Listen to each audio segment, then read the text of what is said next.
Wonderful. It's David again, and I'm here with my friend Brian Stutzman, who lives in Idaho, and he also goes to Florida a good bit. But right now he's in Nauvoo, and he and his lovely wife have created a miracle in Nauvoo, Illinois. And I know a lot of my friends and saints and interested people go to Nauvoo, and Brian and his wife have created something there not to be missed. And I just really wanted to give Brian a chance to pour his heart out and tell us all about it.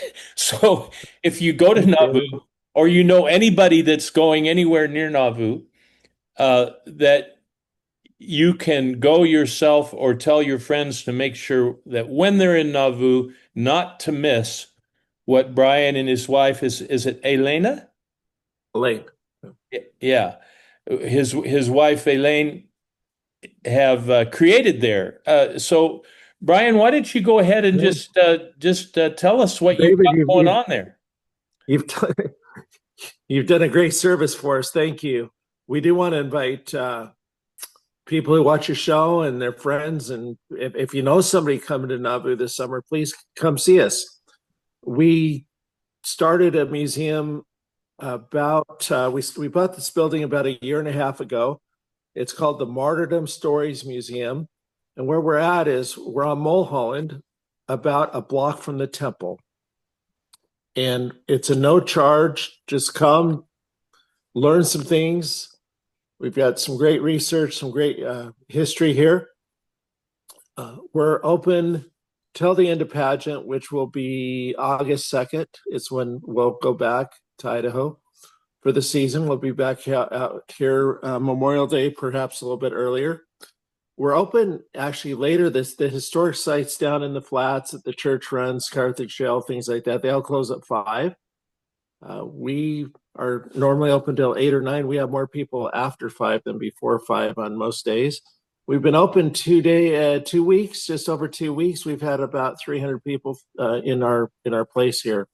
This is self-funding. We've saved for it. I started doing research on Hancock County. I wrote the history of Warsaw, where the mob came from that killed Joseph and Hiram, and started researching and found different stories. And other researchers shared with me some pretty unique things that we don't find too many other places.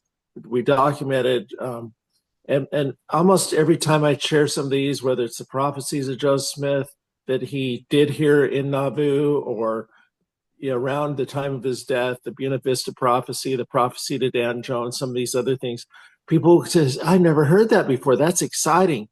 And so that field, when I was released from a church calling in Rexburg earlier, about within the last year, we knew that that was coming. When you get called, there's always a build-in release. And we needed something that we could go to, that we could share the incredible stories that they quite frankly don't have time. You've been to Carthage. Many of your listeners have been to Carthage. There's 8 or 10 buses. Those poor missionaries over there, everybody wants to spend a lot of time in the upstairs bedroom. They don't have time. They have to shuffle people through. They don't have time to tell about Eliza Graham, or which we'll talk about today. They don't have time to talk about the trial that happened afterwards. And those are some of the stories we focus on at our no-charge Martyrdom Museum. Our address is 1279 Mulholland. The street Mulholland is named after James Mulholland, Joseph Smith's secretary. But it's a main drag up here before you go down into the flats. And then we're a block from the temple. So Wonderful. let me tell you a little bit about, I'll show you a couple artifacts. Most people have seen, let me change cameras here. Sorry, I thought I changed it. There we go.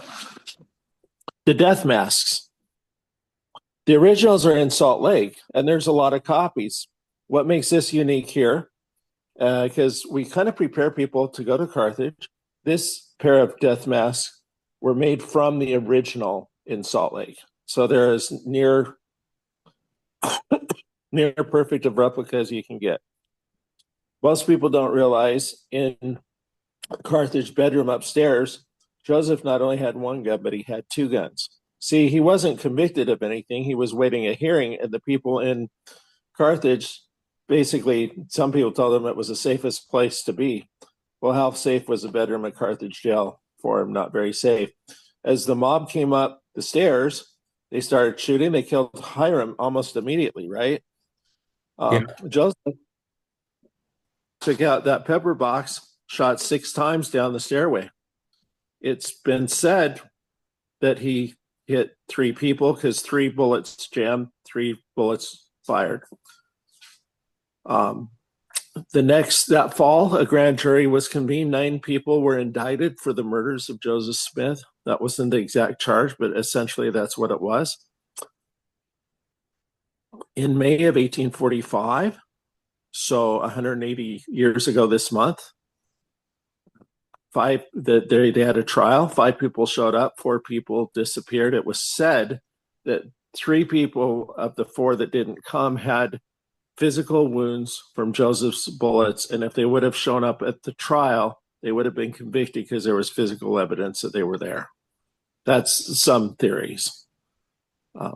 We talk a lot about Eliza Graham. Now, some people know that when they were done in Carthage, a lot of them came back to Warsaw. Now, Warsaw is 18 miles south of Nauvoo and 18 miles from Carthage.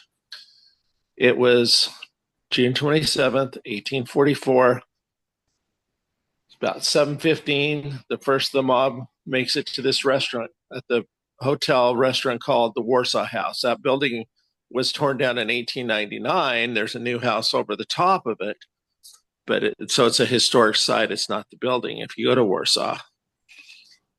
What happened was the mob started gathering 40, 50, 60 people.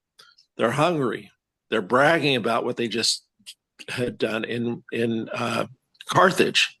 They had killed Joseph and Hiram. Different people bragged whose gun it was. Jacob Davis, William Grover, Mark Aldrich, Thomas Sharp. They didn't realize, David, that their waitress was 18-year-old Eliza Graham, who was a member of the church. Imagine being 18, working at a restaurant, and a mob comes in and starts bragging about killing your prophet. Oof. Yeah, put yourself in her. She was shocked. Nobody knew what had happened until they came in. She took mental notes. She gathered herself, took mental notes of what they were saying. The next year, in May of 1845, there was that trial. They called Eliza Graham to be the star witness for the prosecution, and she testified against the mob, and the jury was made up of mob members. Wow. Now, her 3rd great-granddaughter and I were just actually talking today. Nancy Potter is her name. She commissioned a few years ago a painting of Eliza testifying at trial. And she has the original, and we've got a print of that here at our Martydom Stories Museum, commissioned by her 3rd great-granddaughter. Wow. And we tell her story in a way that is inspiring. Imagine, we have all these brave women that we talk about in church history. In fact, in Nauvoo, down at the Visitor Center, there is a women's garden with Emma and Eliza Snow. Eliza Snow and a few others. I really think Eliza Graham one day should have her place in that women's garden. She was the bravest woman in church history that you'd never heard of. I wrote an article in 2020 for LDS Living magazine entitled that, if anybody wants to look it up. But we tell that story here as well. What's really interesting is that Joseph Smith was very much alive when he left the Carthage jail bedroom window, right? After shots, there was 40 shots fired into that room.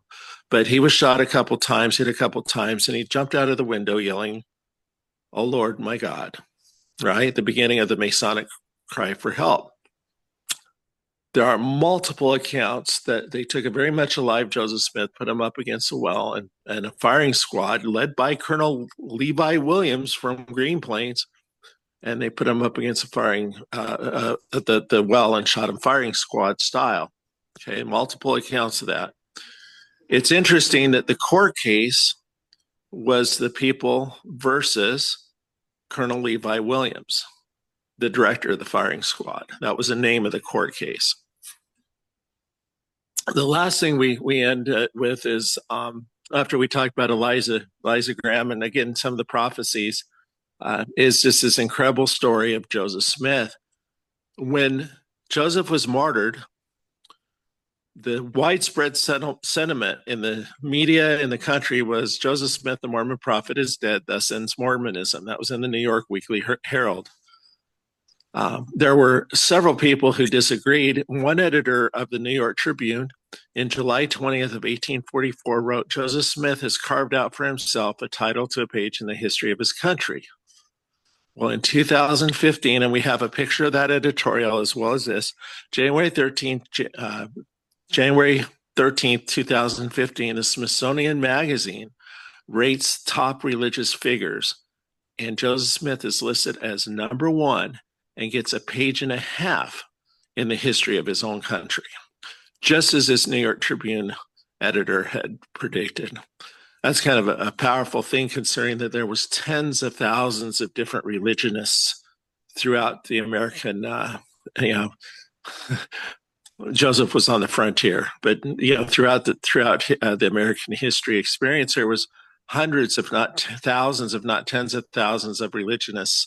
And Joseph Smith, who they said when he died, thus ends Mormonism, gets his homepage in the history of his country. Now, the building we bought here, David, like I said, we're a block away. A lot of people have been here to Nauvoo, and there's a blue hotel across the street called the Hotel Nauvoo. And on Friday and Saturday nights, they have this world famous buffet. Anybody who's been on a tour here has probably eaten at the buffet. We're right across the street. The building we're in was built in 1913. The building next door was built about the same time. Before that, there was a building here, and there's a building next door. Well, the building next door, right through this wall here, the building that used to be there was the Nauvoo Expositor newspaper building. Now, the Nauvoo Expositor was headed up by former members of the church. They published one edition. They were condemning Joseph Smith's well-known plural marriage doctrine, and they were also, they printed that they knew Joseph Smith had been a prophet of God. They know the Book of Mormon is true, but they needed to expose Joseph Smith's errors so they could call him into repentance. Plus, they called on mobs to attack the city and some other things. The city council met for 3 days under Joseph Smith's leadership as mayor. The city council ordered the city marshal and some men to come and destroy the press here. That's the charges that Joseph was going to Carthage to answer to. They said that because of the destruction of the press, they created a situation that they charged him with riot. Now, a couple things. The 14th Amendment hadn't passed. There was no freedom of the press. Actually, there was in 1931, if you want to get legal, if there's some people really want to get in the weeds here, there was a court case, Neer versus Minnesota. And in that case, it went all the way to the Supreme Court. It was not till 1931 that freedom of the press applied for states and city governments. They had to grant that right. Before that, it was just a federal right, and it only became such, I believe, with the 14th Amendment for situations like this. But regardless, that may not be quite right. I'm trying to remember the 14th Amendment, but I know Nares versus Minnesota in 1931, the Supreme Court case finally protected local presses from local governments, or presses from local and state governments. People can research that. That's a very important case. Now, we got to remember that presses were destroyed. We had our own press. The church had its own press destroyed in 1831 in Independence, Missouri.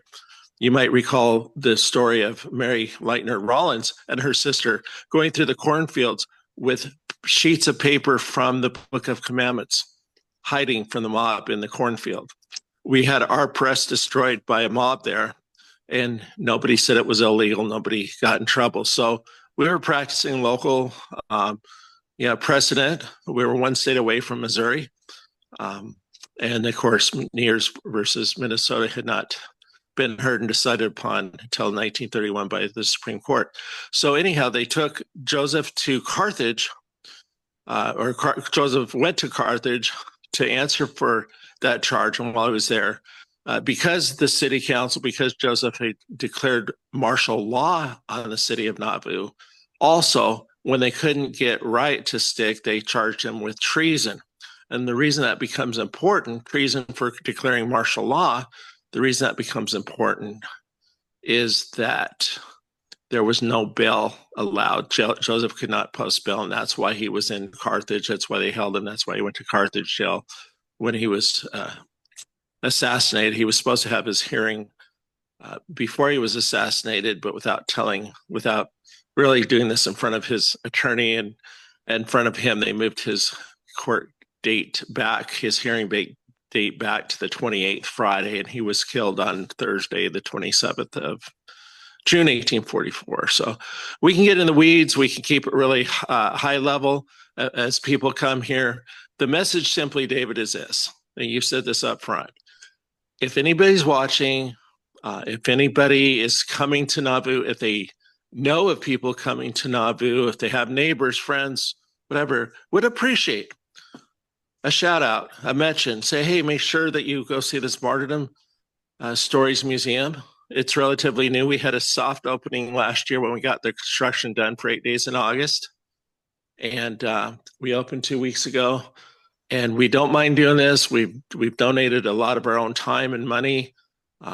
We bought the building, renovated it. And we don't mind doing it, Dave, but it really helps if people come in because we want to share these inspiring stories. Again, we've had some prophecies that most people don't know about of Joseph Smith. You know, he had 400 prophecies. And I would say that almost all of them have come true, and some of them were conditional, and some of them are yet to come to pass. From the Buena Vista prophecy, the prophecies to Dan Jones, etc. So that's how your viewers can help us. Come see us. We're here till August 2nd. If they have friends, know people coming, just mention it. It doesn't cost anything. Come and get inspired by some of these stories, especially the Eliza Graham story. I can't tell that enough.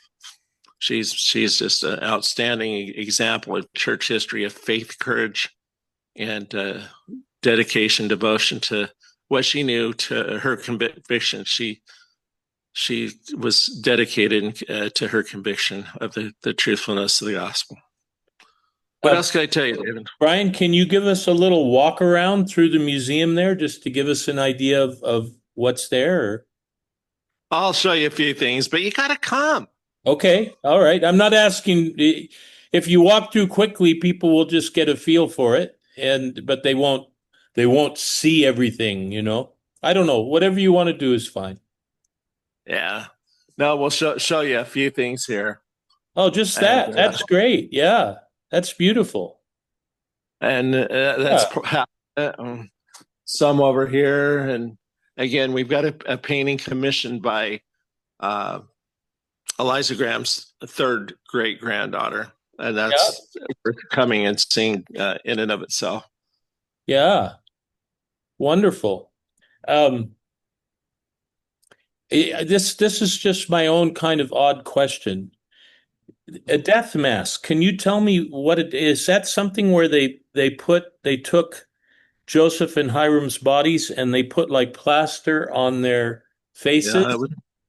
Yeah, it's my understanding it was common among people of fame or of note, celebrities, leaders, that type of thing. Yeah. And so I believe they did that Saturday. You know, they were martyred Thursday, the 27th. They brought the bodies back. They displayed them. Oh, I've got it. It's been they displayed them the next day or two. They made the death mass and they had the funeral. And that's an interesting story we tell here. You got to come. They took the caskets, filled them with sand, And what they displayed, or at least the boxes that they were in, at the funeral, the bodies weren't there. The bodies were buried in the basement of the mansion house. And Wow. because they were afraid of desecration, and they actually had a public tomb and the bodies weren't there. Wow. There was a bounty on Joseph's head of about, in today's dollars, about $20,000. Okay. So they buried, eventually, Emma had the bodies moved across the street next to the homestead.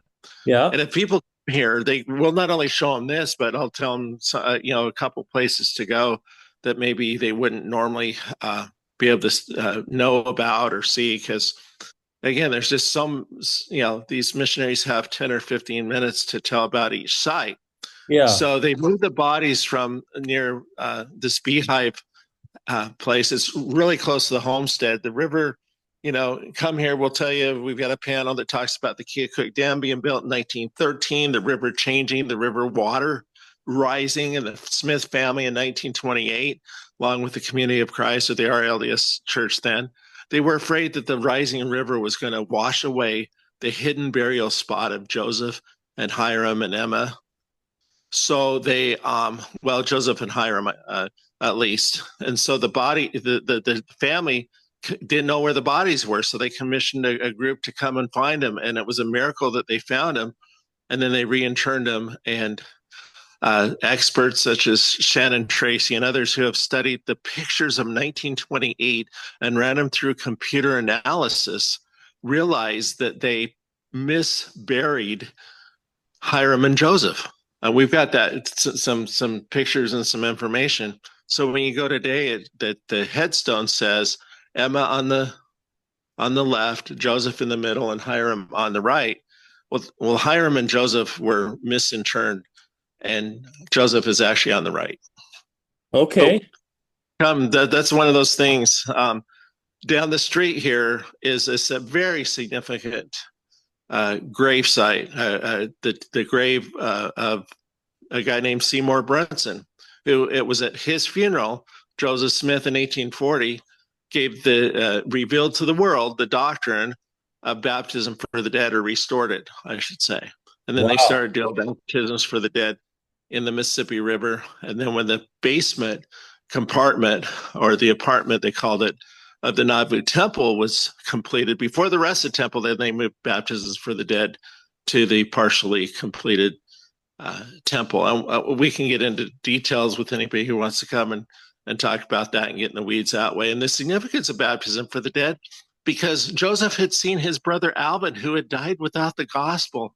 You got to remember, when he died and the church hadn't been restored, the minister at Alvin, this is Joseph's older brother, asked if Alvin had been baptized, and the Smith said no, he hadn't been baptized. And during the funeral sermon, this Protestant minister in Palmyra, New York, I believe it was 1826, told the Smith family that Alvin was going to hell because he hadn't been baptized. Yet in 1831, when Joseph and Sidney are at the John Johnson farm, upstairs in the bedroom and receive the visions, they called it, but we call it Doctrine and Covenants section 76. Joseph saw Alvin in a future date in the celestial kingdom in Doctrine and Covenants section 76, and he wondered, how could that be? Well, it was here in Nauvoo, and the grave site's just down the street here. At the revelation came, and Joseph revealed again the restoration of baptism for the dead and the doctrinal implication, and it meant something personal to Joseph. It's his beloved older brother Alvin. The mystery was solved. We could be baptized for our kindred dead that have not been baptized yet. And Alvin it made sense of how Alvin was able to get to the celestial kingdom when they were told that he was going to hell. So there's some really cool things here in Nauvoo. The King Follett discourse. We can talk about Brother Follett and how he died, and his funeral procession down the streets of Nauvoo was a mile long. Wow. They asked Joseph, he died in March of 1844, and they asked Joseph to give the funeral sermon. They waited till the second day of the April conference of 1844, April 7th, and Joseph gives this masterful discourse containing doctrines, restoring doctrines of the destiny of man. And that happened in our backyard and down a block. And I can show you exactly where in the groves. Most people, for years thought the groves was out the front of the Nauvoo temple looking toward the river because it's trees. No, the groves that Joseph preached to the saints was behind the temple, a couple blocks right over here. So there's a lot of fun things to see and do here in Nauvoo. And if anybody, your viewers, come here, tell them that they learned about this on the David Alexander podcast, and I'll be queued up to maybe go into the weeds on some of these very cool things that have happened here. Wonderful. Can you tell me when do you open in the mornings? Oh, we put a sandwich board out normally between 8 and 9.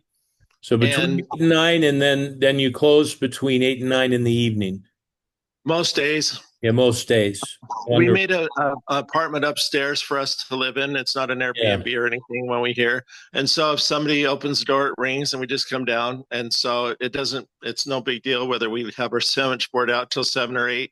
Sure. And so if somebody happens to be here. And again, the main sites close often at 5. Yeah. And so come up. There's a couple of restaurants near us, from a barbecue place to some hamburger places and custard places nearby. So people kind of wander around here and come in, see our sign, and like the historical sites around here, they're all no charge. The church, they're free, we're free. It's just really fun to be here, and tourist season is picking up. We had 6 buses in town today, and I think there's one day where we have 13. That's wonderful. And it gets to a point where the street Mulholland here is so busy. The neighbor told me the other day that the police would come with their microphone and their speakers and ask people to leave the street to get back on the sidewalk. It gets so crowded here; it's almost like a street fair. Wow, that's wonderful. That's so exciting! I can't wait to come out myself and see it.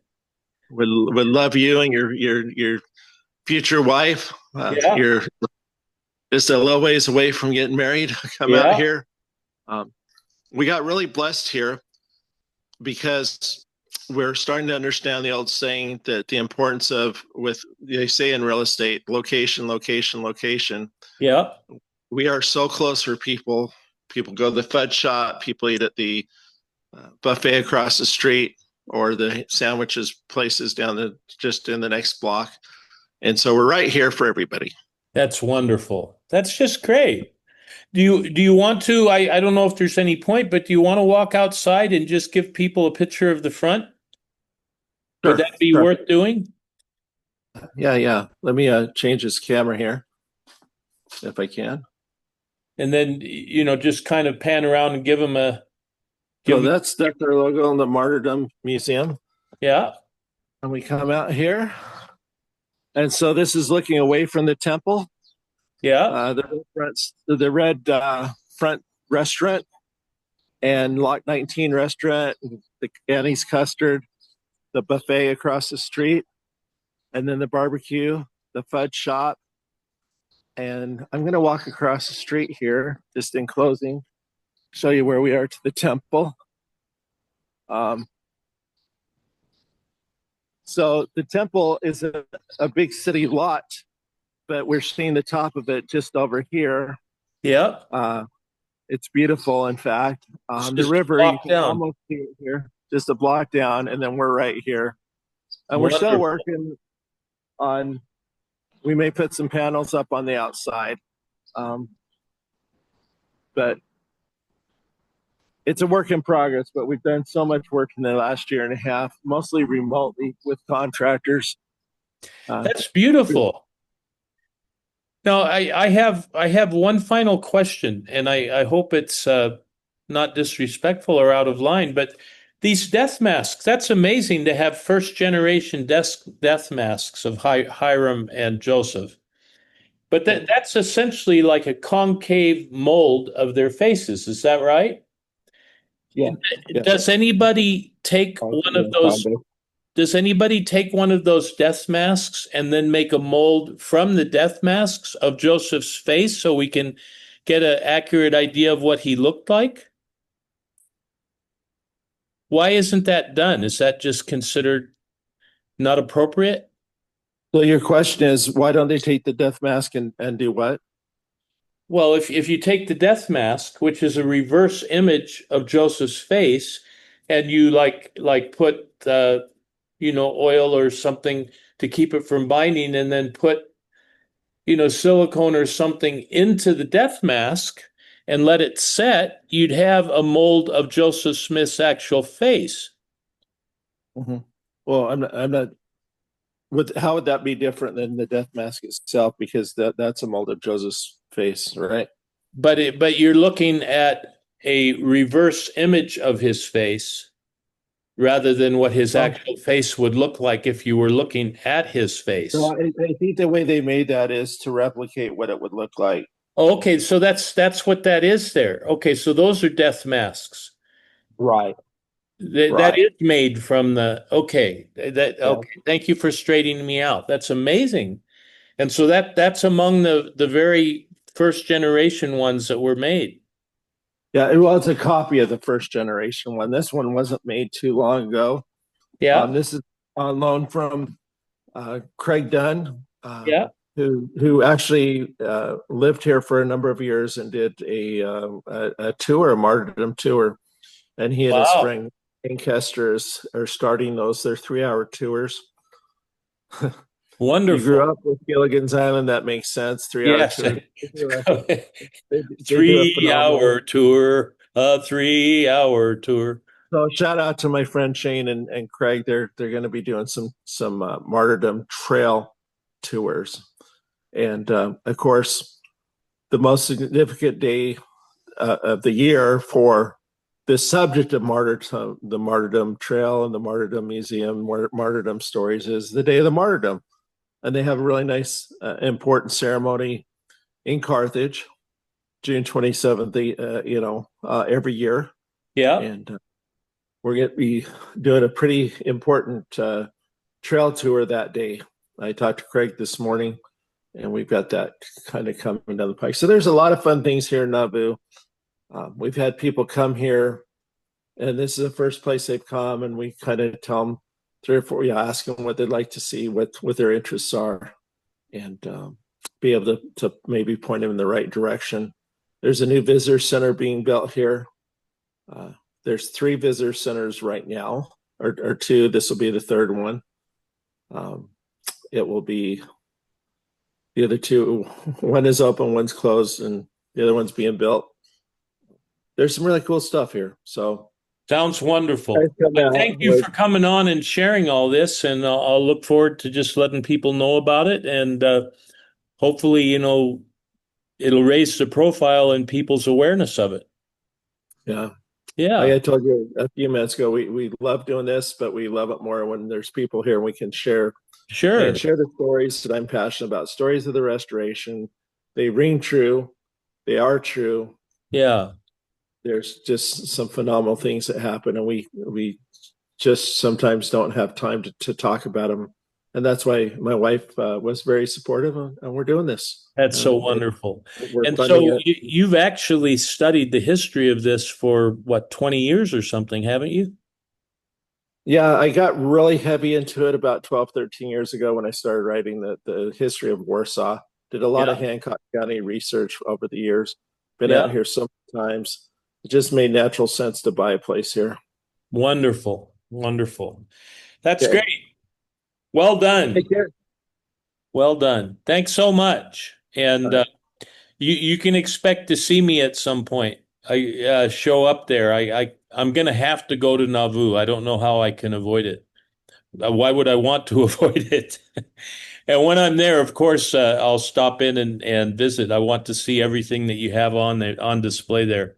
Sounds absolutely marvelous. Thank you. Thank you. Thank you, David, for having me on again. Bye All bye. right. Wonderful. All the best.